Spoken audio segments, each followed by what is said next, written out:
Welcome to Sinister Memory. If you're new here, subscribe now and let us know in the comments where you're listening to this story.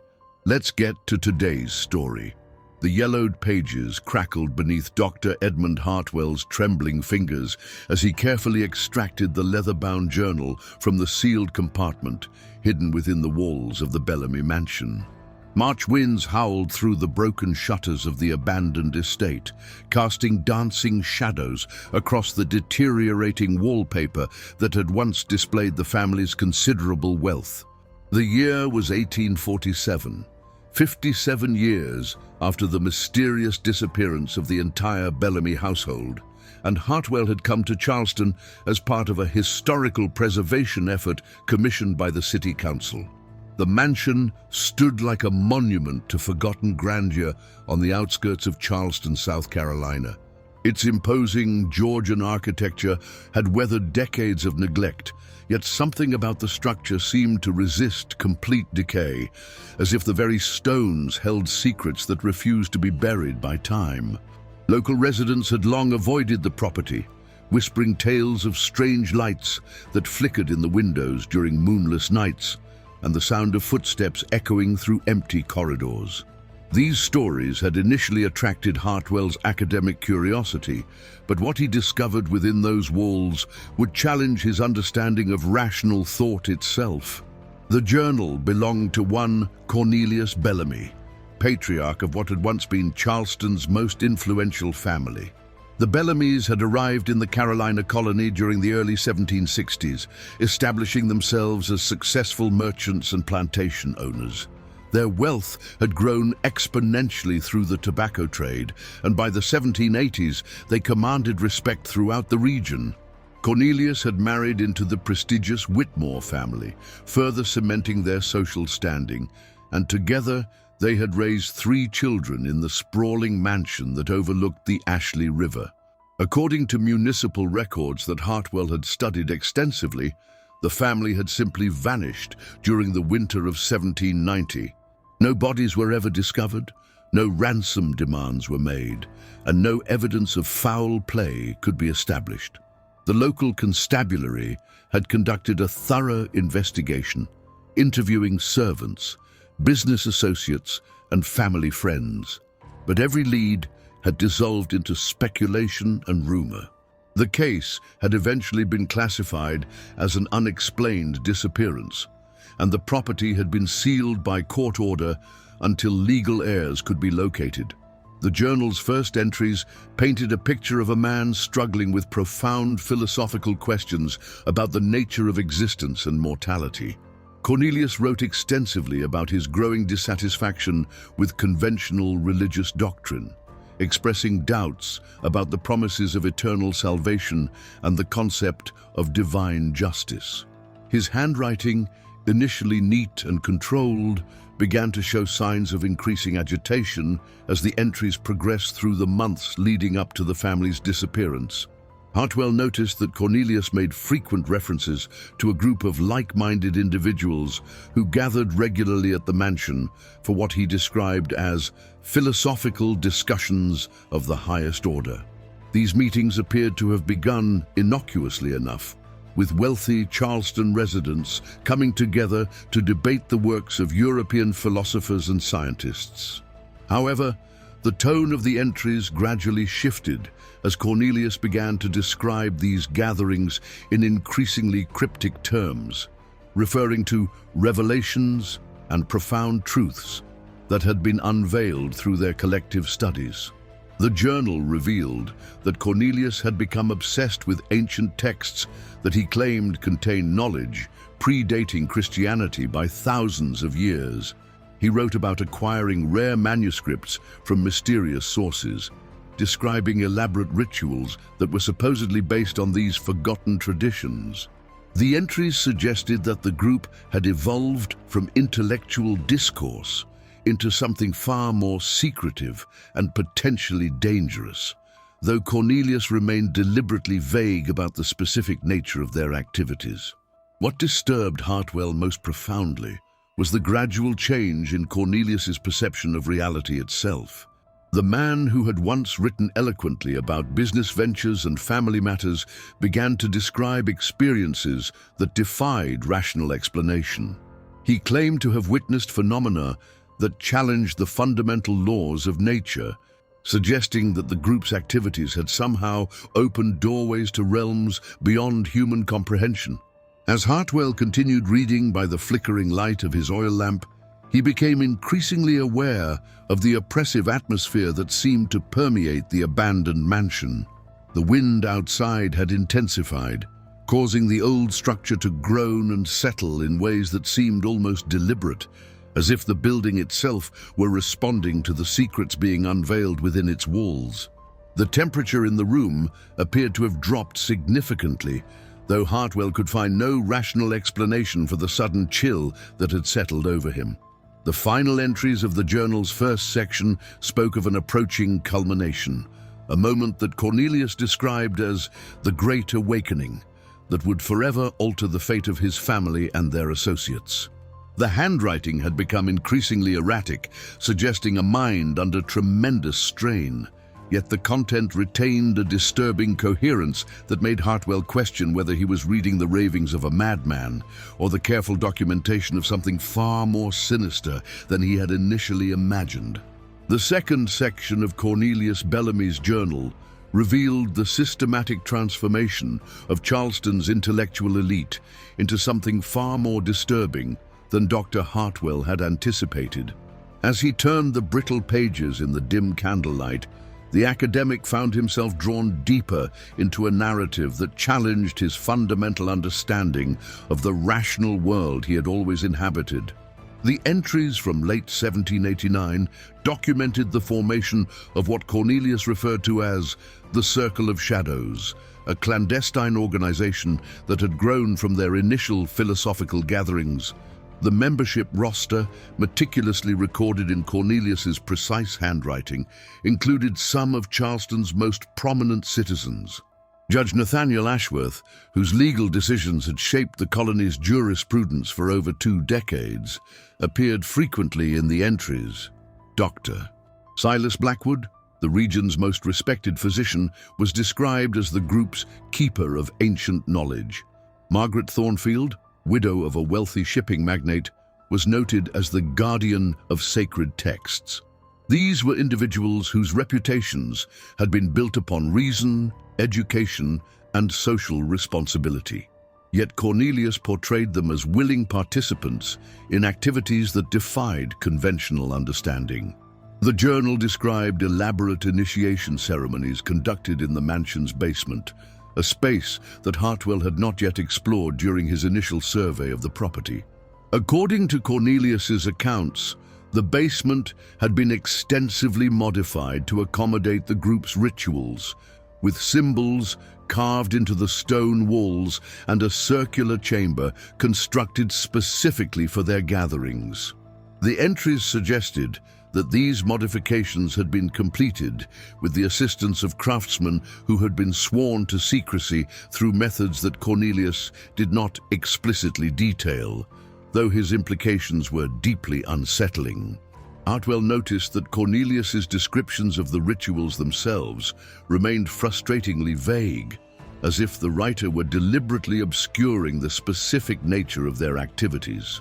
References to communion with the eternal darkness and transcendence of mortal limitations appeared throughout the entries, but always in abstract terms that suggested experiences beyond conventional language. The journal spoke of participants achieving states of consciousness that allowed them to perceive reality in ways that fundamentally altered their understanding of existence itself. The transformation of the circle's members was documented with clinical precision that made Hartwell's skin crawl. Cornelius wrote about physical changes that occurred gradually over months of participation in the rituals. He described how Judge Ashworth's eyes had taken on an unusual luminescence during their gatherings, and how Dr. Blackwood had developed an uncanny ability to diagnose ailments through methods that bore no resemblance to conventional medical practice. Margaret Thornfield was said to have gained the capacity to communicate with entities that existed beyond the boundaries of normal perception. What disturbed Hartwell most profoundly was Cornelius's matter-of-fact tone when describing these impossible phenomena. The journal entries read like scientific observations rather than the fevered imaginings of a delusional mind. Cornelius documented dates, times, and specific details with the methodical approach of a scholar conducting legitimate research. His descriptions of the group's activities were accompanied by careful sketches of symbols and diagrams that appeared to represent some form of systematic knowledge, though their meaning remained completely opaque to Hartwell's academic understanding. The journal revealed that the circle had established connections with similar groups in other colonial cities, suggesting a network of like-minded individuals who shared their esoteric pursuits. Letters arrived regularly from correspondents in Boston, Philadelphia, and New York, containing coded messages that Cornelius transcribed but never fully explained. These communications appeared to coordinate activities across vast distances, implying an organization far more extensive and sophisticated than Hartwell had initially imagined. As winter approached in 1789, Cornelius's entries began to focus on preparations for what he termed the final revelation.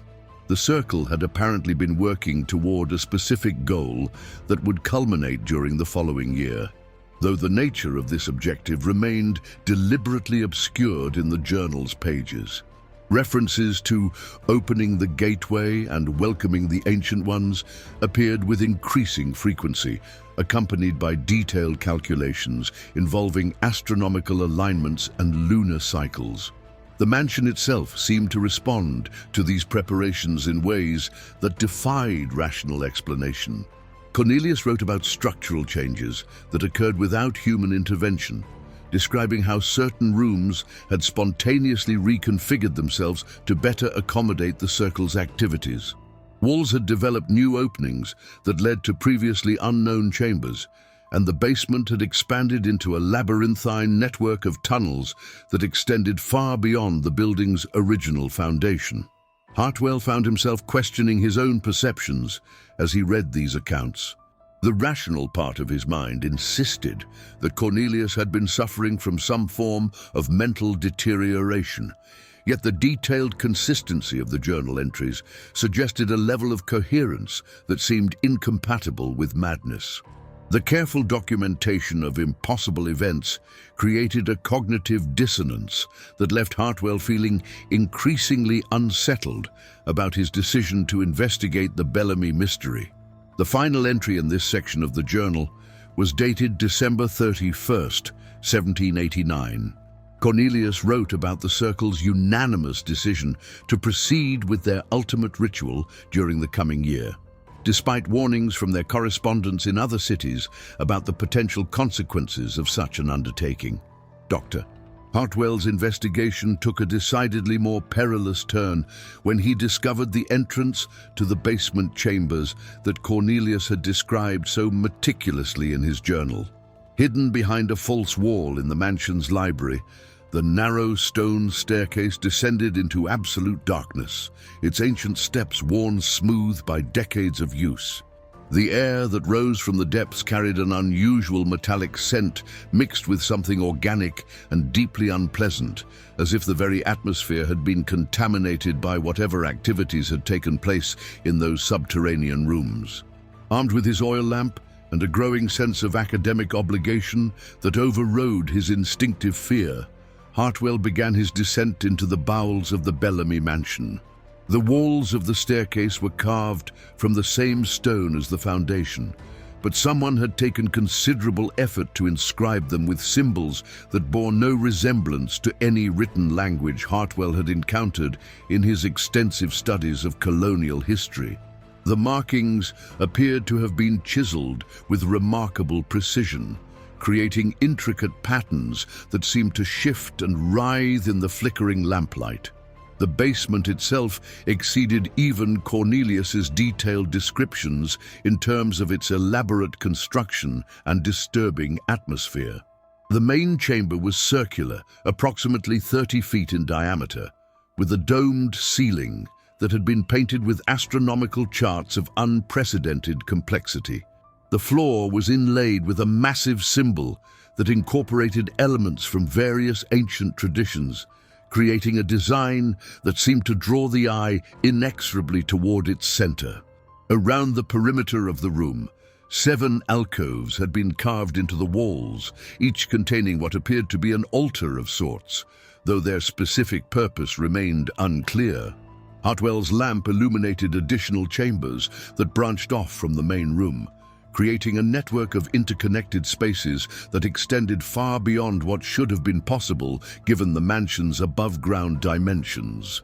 The construction appeared to predate the house itself, suggesting that the Bellamy family had built their residence specifically to conceal and protect these ancient chambers. The stonework showed signs of incredible age, with surfaces that had been polished to an almost mirror-like finish through methods that seemed inconsistent with 18th century building techniques.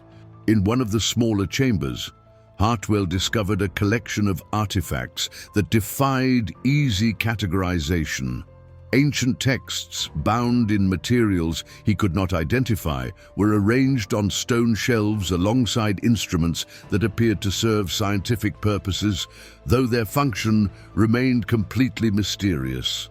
Many of the books were written in languages that bore no resemblance to any known script, while others contained diagrams and formulas that seemed to represent mathematical concepts far beyond the understanding of colonial-era scholars. The most disturbing discovery was a series of detailed anatomical drawings that covered the walls of another chamber. These illustrations depicted human forms in various stages of what could only be described as transformation, showing changes that violated every principle of biological science that Hartwell understood. The drawings were executed with clinical precision, suggesting that they represented observed phenomena rather than imaginative speculation.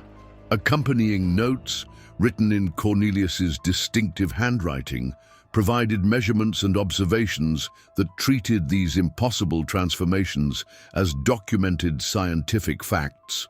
Hartwell found evidence that the chambers had been used regularly over an extended period.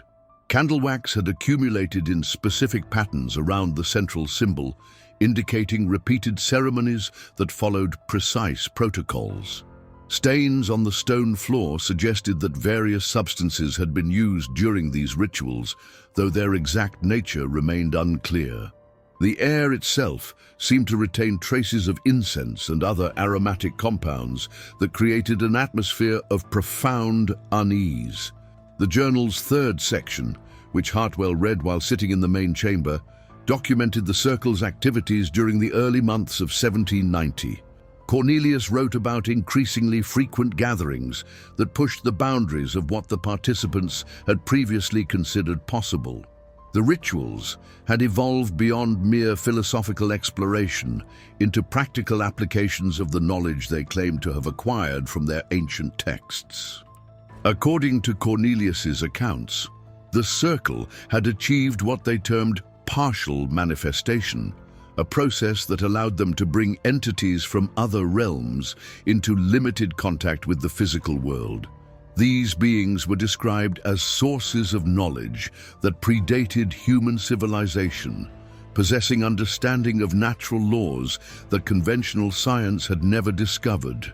The journal suggested that communication with these entities required specific conditions that could only be achieved through the elaborate rituals conducted in the basement chambers. The entries from this period revealed a growing sense of urgency among the circle's members. Cornelius wrote about astronomical alignments that would occur only once in several centuries, creating a window of opportunity that they could not afford to miss. The group had apparently been working toward a specific date when conditions would be optimal for their ultimate ritual, though Cornelius remained deliberately vague about the exact nature of what they hoped to accomplish. As Hartwell read these accounts in the very chambers where they had supposedly taken place, he began to experience sensations that challenged his rational worldview. The temperature seemed to fluctuate without any apparent cause, and shadows moved in ways that defied the steady light of his oil lamp. The fourth section of Cornelius Bellamy's journal marked a dramatic shift in both tone and content, documenting events that occurred during the spring of 1790 with an urgency that bordered on desperation. Dr. Hartwell noticed that the handwriting had become increasingly erratic, with ink blots and corrections suggesting that Cornelius had been writing under considerable emotional strain. The entries described the circle's preparation for what they termed the Great Awakening, a ritual that would supposedly culminate their years of esoteric study and practice. According to the journal, the circle had received detailed instructions from their mysterious correspondents regarding the precise timing and methodology required for their ultimate ceremony. The ritual was to take place during the spring equinox, when astronomical conditions would align in a configuration that occurred only once every several centuries. Cornelius wrote extensively about complex calculations involving planetary positions, lunar phases, and stellar alignments that had been verified through correspondence with similar groups across the colonial territories. The preparation process required each member of the circle to undergo what Cornelius described as purification rituals that lasted for weeks preceding the main ceremony. These procedures involved extended periods of isolation in the basement chambers, during which participants consumed only specific substances that had been prepared according to ancient formulas. The journal suggested that these preparations induced profound alterations in consciousness that allowed the participants to perceive reality in fundamentally different ways. Hartwell found detailed descriptions of the physical changes that occurred in the circle's members during this preparatory period. Cornelius documented how Judge Ashworth's appearance had become increasingly gaunt and ethereal, as if his physical form were somehow becoming less substantial. Dr. Blackwood was said to have developed an ability to see through solid objects, while Margaret Thornfield had begun to emit a faint luminescence that was visible even in daylight. These transformations were described with clinical detachment, as if Cornelius were recording natural phenomena rather than impossible occurrences. The journal revealed that the circle had established contact with entities that existed beyond normal human perception, beings that Cornelius referred to as the Ancient Ones. These entities had apparently provided detailed instructions for the awakening ritual, communicating through methods that transcended conventional language. The information was received during trance states that the circle's members achieved through their elaborate ceremonies, with each participant serving as a conduit for different aspects of the transmitted knowledge. As the date of the Great Awakening approached, Cornelius wrote about increasingly frequent manifestations of supernatural phenomena throughout the mansion. Objects moved without human intervention, temperatures fluctuated dramatically in specific rooms, and sounds emanated from empty chambers that suggested the presence of invisible occupants. The journal described how the very structure of the building seemed to respond to the circle's activities, with new passages appearing spontaneously and existing rooms reconfiguring themselves according to some incomprehensible design. The most disturbing entries dealt with the arrival of what Cornelius termed advance emissaries from the realm of the Ancient Ones. These entities were described as partially materialized beings that existed in a state between physical and spiritual reality. They served as guides and instructors for the circle, providing final preparations for the awakening ritual while gradually acclimating the participants to the presence of otherworldly consciousness.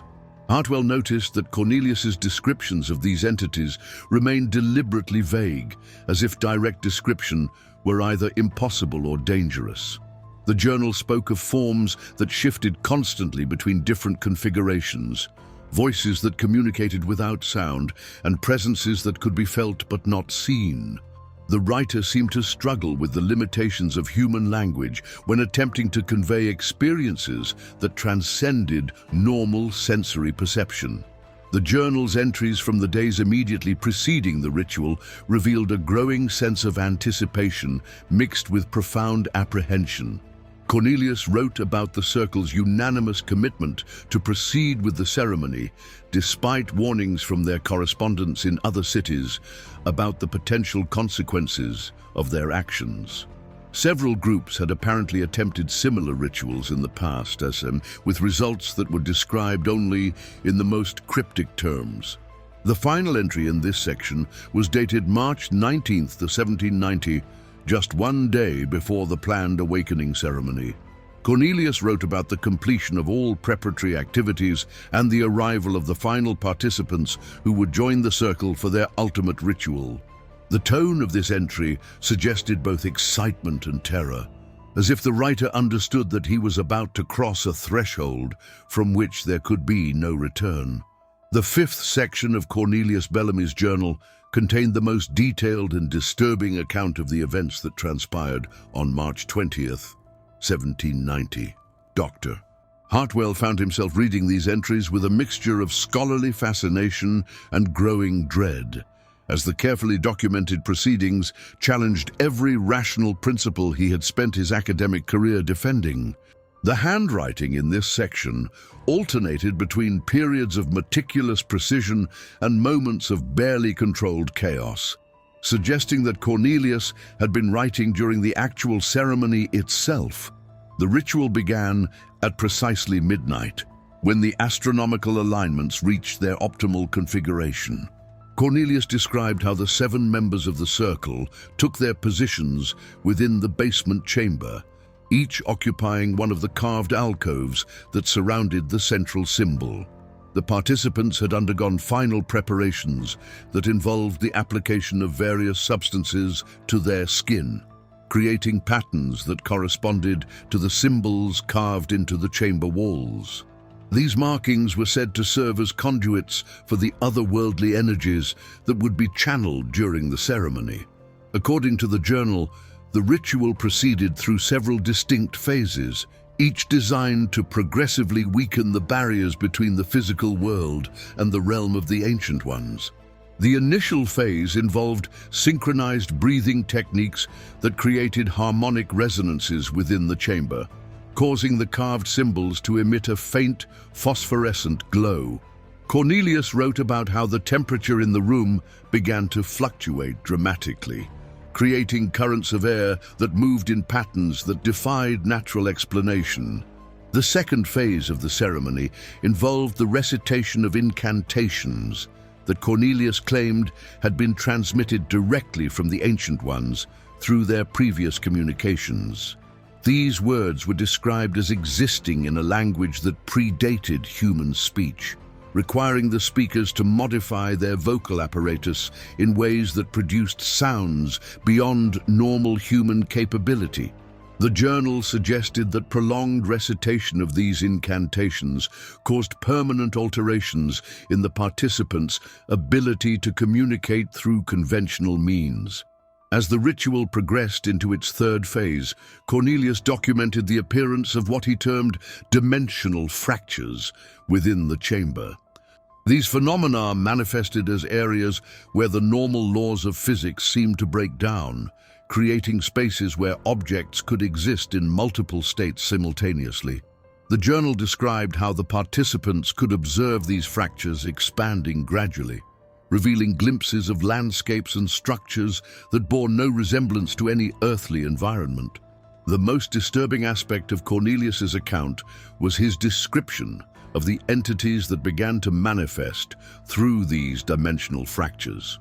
The Ancient Ones were portrayed as beings of such alien nature that human perception could only grasp fragmentary impressions of their true forms.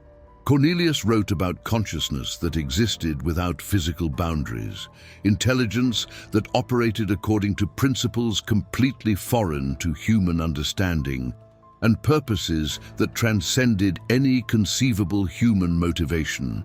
The journal revealed that the circle's ultimate goal was not merely to communicate with these entities, but to facilitate their permanent manifestation in the physical world.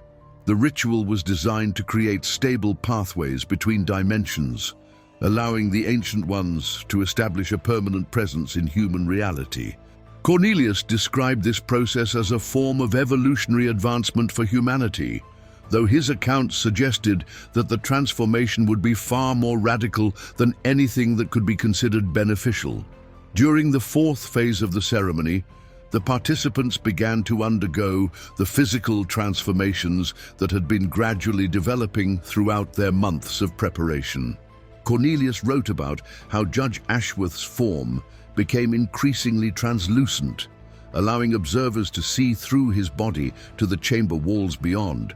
Dr. Blackwood was described as developing additional sensory organs that appeared spontaneously on various parts of his anatomy, while Margaret Thornfield seemed to phase in and out of visible existence entirely. The journal's account of the ritual's climactic moments became increasingly fragmented and difficult to decipher. Cornelius appeared to be writing while experiencing the transformation himself, resulting in passages that combined coherent observation with incomprehensible symbols and diagrams. The entries suggested that the ceremony had achieved its intended purpose, successfully opening permanent gateways between dimensions and allowing the Ancient Ones to begin their manifestation process. The final coherent entry in this section was written in the early hours of March 21st as dawn began to break over Charleston. Cornelius described the completion of the ritual and the successful establishment of what he termed the new reality. However, his tone had shifted from triumph to something approaching horror, as if the writer had begun to comprehend the true implications of what the circle had accomplished. The sixth section of Cornelius Bellamy's journal documented the horrifying aftermath of the Great Awakening ritual, revealing that the circle's success had come at a price far greater than any of the participants had anticipated. Dr. Hartwell noticed that the handwriting in these entries had deteriorated significantly, becoming increasingly erratic and difficult to decipher. The ink appeared to have been applied with trembling hands, and several pages showed evidence of having been stained with substances that Hartwell preferred not to identify. The entries from the days following March 20th described a reality that had been fundamentally altered by the circle's activities. Cornelius wrote about how the mansion itself had become a nexus point between dimensions, with the physical structure serving as an anchor for the Ancient Ones' manifestation in the human world. The building's interior had undergone radical transformations that defied architectural logic, with rooms appearing and disappearing according to patterns that seemed to follow the incomprehensible geometry of otherworldly realms. According to the journal, the members of the circle had achieved their goal of transcending human limitations, but the transformation had proven to be far more extreme than they had expected. Cornelius described how Judge Ashworth had become something that could no longer be considered human, existing as a consciousness that occupied multiple dimensional states simultaneously. His physical form had become increasingly unstable, phasing between different configurations that reflected his expanded awareness of reality's true nature.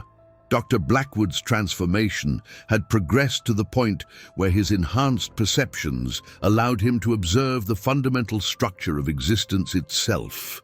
However, this expanded awareness had come at the cost of his ability to function within normal human reality. Cornelius wrote about how Blackwood had become trapped in a state of constant revelation, overwhelmed by his perception of truths that human consciousness was never meant to comprehend. Margaret Thornfield's fate was perhaps the most disturbing of all. The journal described how she had achieved complete communion with the Ancient Ones, serving as a permanent conduit for their consciousness to manifest in the physical world. Her human identity had been gradually subsumed by the alien intelligence that now occupied her form, creating a hybrid entity that retained her physical appearance while possessing a completely foreign mind.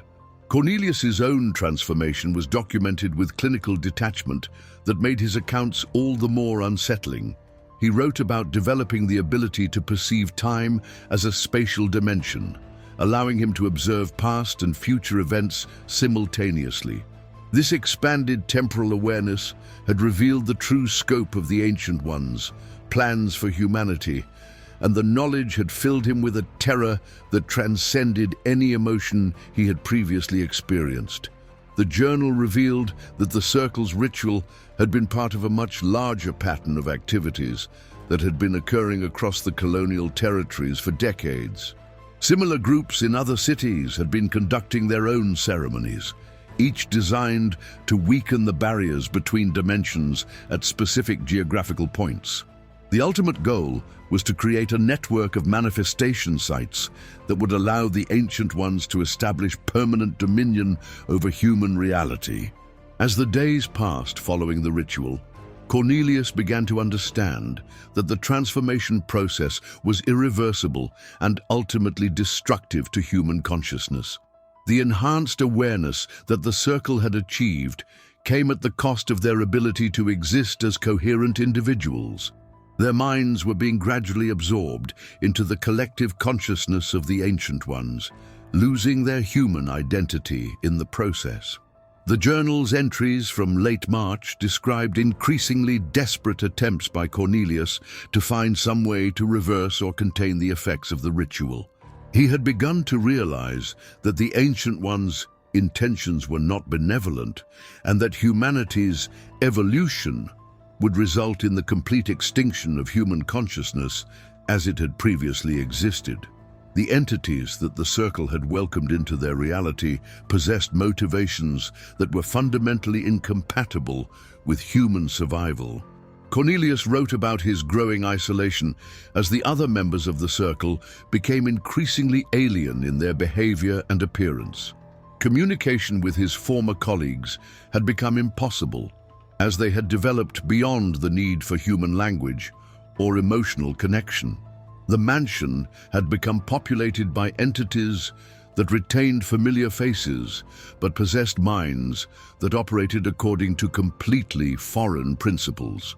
The final entries in this section revealed Cornelius's desperate plan to document everything that had occurred, hoping that future investigators might learn from the Circle's catastrophic mistake. He had begun to understand that the transformation process would eventually claim him as well, and that his time as a coherent human consciousness was rapidly running out. The seventh section of Cornelius Bellamy's journal represented his final coherent attempt to document the complete dissolution of human reality within the confines of the mansion. Dr. Hartwell found these entries to be the most disturbing yet, as they chronicled the systematic erasure of everything that had once defined the Bellamy family and their associates. The handwriting had deteriorated to the point where entire passages were barely legible, with letters that seemed to shift and change, even as Hartwell attempted to decipher their meaning. Cornelius wrote extensively about the fate of his wife and children, who had been present in the mansion during the ritual, but had not participated directly in the Circle's activities. According to his accounts, the dimensional alterations that had occurred during the Great Awakening had affected every living being within the building's boundaries. His family members had begun to exhibit signs of transformation within hours of the ceremony's completion, though their changes followed different patterns than those experienced by the Circle's participants. The journal described how Cornelius's wife, Eleanor, had initially appeared unaffected by the ritual's consequences. However, within days of the ceremony, she had begun to demonstrate an uncanny awareness of events occurring in distant locations, as if her consciousness had expanded beyond the normal limitations of space and time. Her behavior had become increasingly erratic as she struggled to process information that her human mind was not equipped to handle. The transformation of the Bellamy children was documented with heartbreaking detail that revealed Cornelius's growing despair. His eldest son, Thomas, had developed the ability to perceive the true forms of the Ancient Ones, causing him to retreat into a state of catatonic terror as his young mind attempted to process visions that defied human comprehension. The younger children had begun to communicate in the same otherworldly language that the circle had learned during their rituals, gradually losing their ability to speak in conventional human terms. Cornelius's entries from early April revealed his growing understanding that the mansion had become a permanent gateway between dimensions, with the Ancient Ones using the structure as a staging area for their gradual infiltration of human reality. The building itself had continued to undergo architectural transformations that created spaces existing in multiple dimensional states simultaneously. Rooms that had once been familiar had become labyrinthine passages that led to locations that bore no relationship to earthly geography. The journal documented Cornelius's desperate attempts to maintain some semblance of normal human existence within this transformed environment. He had tried to establish routines and maintain connections with the outside world, but these efforts had proven increasingly futile as the mansion's reality continued to diverge from the natural order. Visitors who had attempted to call upon the family had either fled in terror or had become trapped within the building's altered dimensional space. According to the journal, the Ancient Ones had begun to manifest more directly within the mansion's confines, no longer requiring the circle's members as intermediaries for their presence in human reality. These entities were described as beings of such alien nature that direct observation caused permanent damage to human consciousness. Cornelius wrote about how prolonged exposure to their presence had begun to erode his ability to distinguish between past, present, and future, creating a temporal confusion that made coherent thought increasingly difficult. The most disturbing revelation in this section was Cornelius's discovery that the transformation process was not limited to the mansion's immediate vicinity. The dimensional alterations that had occurred during the ritual were gradually spreading outward, affecting the surrounding landscape in subtle but measurable ways. Local wildlife had begun to exhibit behavioral changes that suggested exposure to otherworldly influences, and several neighboring properties had reported unexplained phenomena that mirrored the early stages of the mansion's transformation. Cornelius's final coherent entries revealed his growing awareness that the circle's ritual had been part of a coordinated effort involving similar groups across multiple continents. The Ancient Ones had been orchestrating these activities for centuries, gradually weakening the barriers between dimensions through carefully planned ceremonies conducted at specific geographical and temporal coordinates. The ultimate goal was to create a cascade effect that would eventually transform all of human reality according to their incomprehensible design. The journal's concluding passages documented Cornelius's realization that he was losing his human identity as the transformation process claimed his consciousness. He wrote about experiencing memories that belonged to other individuals, both living and dead, as if the boundaries between separate minds had begun to dissolve. His perception of reality had become increasingly fragmented, with past events, future possibilities, and alternate dimensional states all existing simultaneously within his awareness. In his final legible entry, dated April 15, 1790, Cornelius expressed his hope that someone would eventually discover his journal and understand the true nature of what had occurred within the mansion. He had hidden multiple copies of his documentation throughout the building, hoping that at least one would survive the complete transformation that he knew was inevitable. The entry concluded with a warning about the ongoing spread of the Ancient Ones' influence and a plea for future investigators to find some way to contain or reverse the dimensional alterations that the Circle had unleashed upon the world. Dr. Edmund Hartwell's investigation reached its terrifying conclusion as he discovered the final pages of Cornelius Bellamy's journal, along with evidence that the mansion's supernatural influence had never truly ended. The last entries were barely recognizable as human writing, consisting of symbols and diagrams that seemed to shift and writhe beneath his trembling gaze. As he studied these cryptic markings by the flickering light of his oil lamp, Hartwell began to experience the same disorienting sensations that Cornelius had described in his earlier entries. The basement chamber where Hartwell sat had undergone subtle changes during his hours of reading, though he could not pinpoint exactly when these alterations had occurred. The carved symbols on the walls appeared more pronounced than they had been when he first descended into the depths, and the temperature had dropped to an almost unbearable level. Most disturbing of all, he had begun to hear sounds emanating from the deeper passages that suggested the presence of entities that should not have existed in any rational universe. Cornelius's final documented entry, written in a script that barely resembled human language, revealed that the transformation process had never been completed. The Circle's members had not simply disappeared in 1790, they had been absorbed into a state of existence that transcended normal concepts of life and death. They remained within the mansion as guardians of the dimensional gateway they had created, ensuring that the Ancient One's influence would continue to spread gradually throughout human reality. Hartwell discovered physical evidence that supported the journal's impossible claims. In one of the deeper chambers, he found what appeared to be the preserved remains of the Circle's members, though their forms had been so radically altered that they bore little resemblance to human anatomy. These entities existed in a state of suspended animation. Their consciousness merged with the otherworldly forces they had summoned decades earlier. The investigation revealed that the mansion's influence had indeed been spreading slowly throughout the Charleston region over the intervening decades. Hartwell's research into local records showed a pattern of unexplained disappearances, strange phenomena, and gradual changes in the behavior of residents living near the Bellamy property.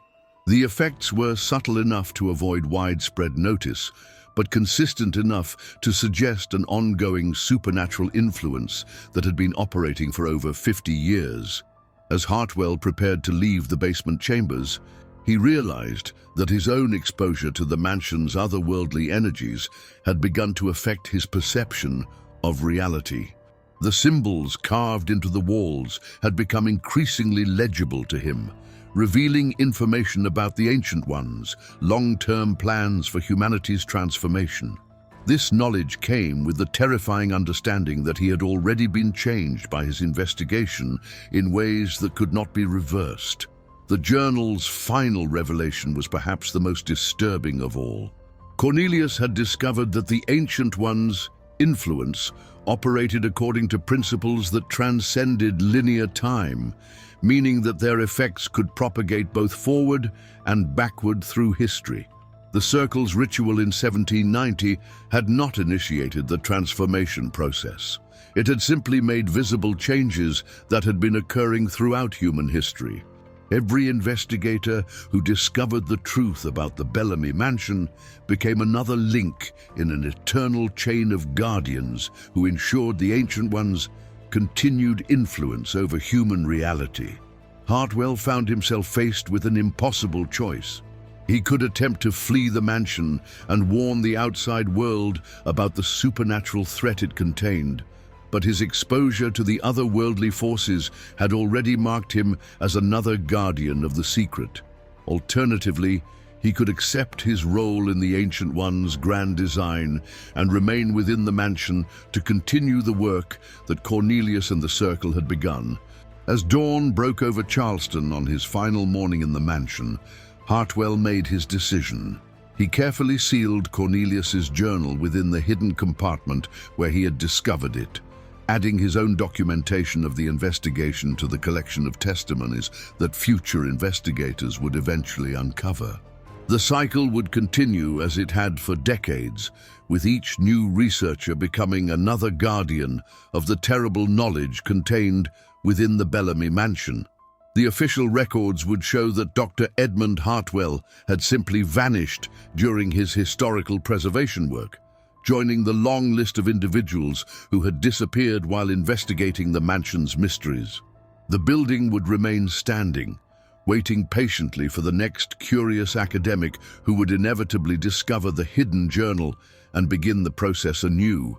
The Ancient One's influence would continue to spread through human reality, one investigator at a time, until their ultimate transformation of existence was finally complete. Thank you for joining us for another episode of Sinister Memory. If you enjoyed today's investigation, subscribe to our channel and ring the notification bell to be alerted when we unveil our next dark chronicle.